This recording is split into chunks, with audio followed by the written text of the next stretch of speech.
যেহেতু অবস্থাটা একটু ঝুঁকিপূর্ণ, আমাদের অনুরোধ হবে যে এই চিকিৎসাটা আপনি দেশের বাইরে নেবেন। আমরা কাজ করি নাগরিকদের জন্য, সেই নাগরিক সমাজকে বাংলাদেশে ফেলে আল্লাহর কসম আমার পক্ষে বিদেশের মাটিতে চিকিৎসার জন্য যাওয়া সম্ভব নয়। আমি যখন বক্তব্যের জন্য উঠে দাঁড়ালাম তখন নিজেকে আর সামলাতে পারলাম না, আমি সংজ্ঞাহীন হয়ে পড়ে গেলাম।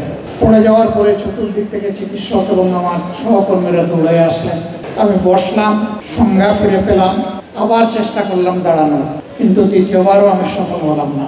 এবার ঠিক পড়ে গেলাম না, পড়তে গিয়ে সবাই আমাকে ধরে ফেললো। এরপরে আমাকে বসানো হলো।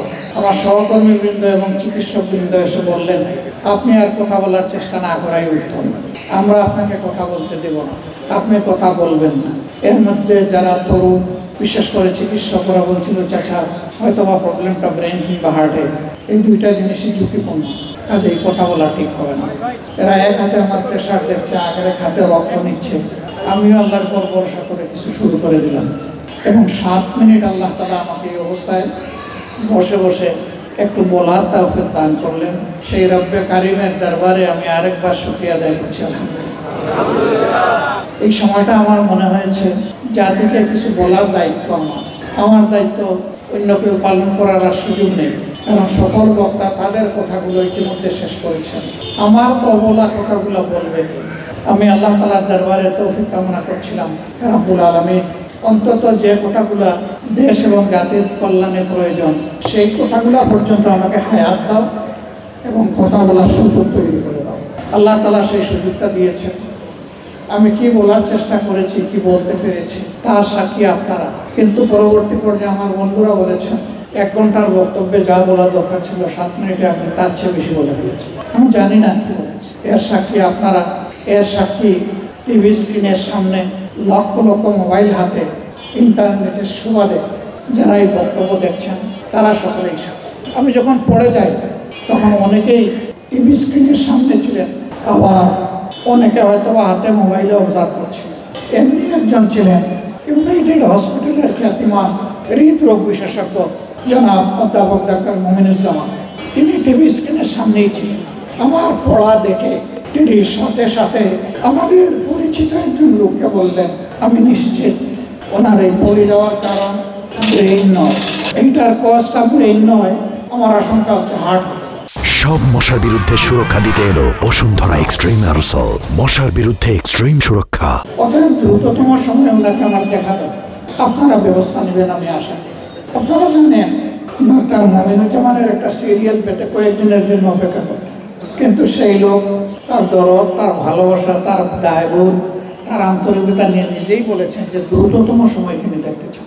আমি আলহামদুলিল্লাহ আমাকে সামলে নিয়ে তার কাছে গেলাম। যাওয়ার আগে আমার পরিচিত মহলের বিশেষজ্ঞ চিকিৎসক, বিশেষ করে হৃদরোগ বিশেষজ্ঞ যারা এবং স্নায়ু বিশেষজ্ঞ যারা, তাদের একটা বোর্ড বসলো এবং সেখানে 22 জন চিকিৎসক ছিল। এর আগে যে পরীক্ষা নিরীক্ষা হয়েছে এর ভিত্তিতে তারা নিশ্চিত হয়েছেন আমার হার্টে ব্লক আছে। তারা তখন বললেন, ব্লকের যে নেচার প্রাইমারিলি আমরা ধরতে পেরেছি, তাতে এটা একটু জটিল মনে হচ্ছে, হয়তো বা বাইপাস সার্জারির দিকে যেতে হবে। যেহেতু অবস্থাটা একটু ঝুঁকিপূর্ণ, আমাদের অনুরোধ হবে যে এই চিকিৎসাটা আপনি দেশের বাইরে নেবেন। আমি আস্তে আস্তে জিজ্ঞেস করলাম দেশটা কোনটা হতে পারে। তারা বললেন আমাদের first choice Singapore, Mount Elizabeth hospital.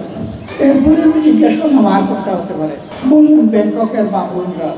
এরপরে জিজ্ঞেস করলাম আর কোনটা হতে পারে, বললেন সুযোগ হলে আমেরিকায় হতে।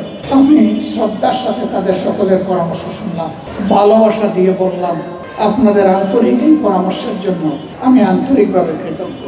আচ্ছা আপনারা বলুন তো, যে দেশগুলোর নাম বললেন সেই দেশে আল্লাহ আছেন কিনা? বলে যে আল্লাহ তো আছে। যে বাংলাদেশে কয় না, এখানেও আছে। আলহামদুলিল্লাহ। সুস্থতা অসুস্থতা কার হাতে? এক বাক্যে সবাই বললেন আল্লাহ তাআলার হাতে।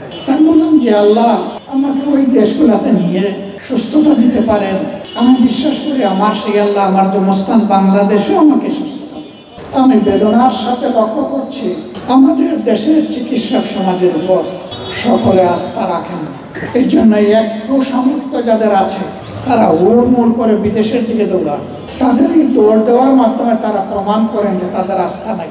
তারা যদি আমাদের চিকিৎসক সমাজের উপর আস্থা না রাখেন, তাহলে আমাদের সম্মানিত চিকিৎসকবৃন্দ নিজেদের ব্যাপারে আস্থাশীল হবেন কিভাবে?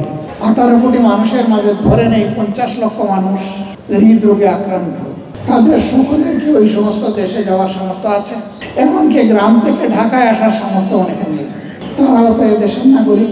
আর আমরা কথা বলি নাগরিকদের জন্য, আমরা কাজ করি নাগরিকদের জন্য। সেই নাগরিক সমাজকে বাংলাদেশে ফেলে আল্লাহর কসম আমার পক্ষে বিদেশের মাটিতে চিকিৎসার জন্য যাওয়া সম্ভব নয়।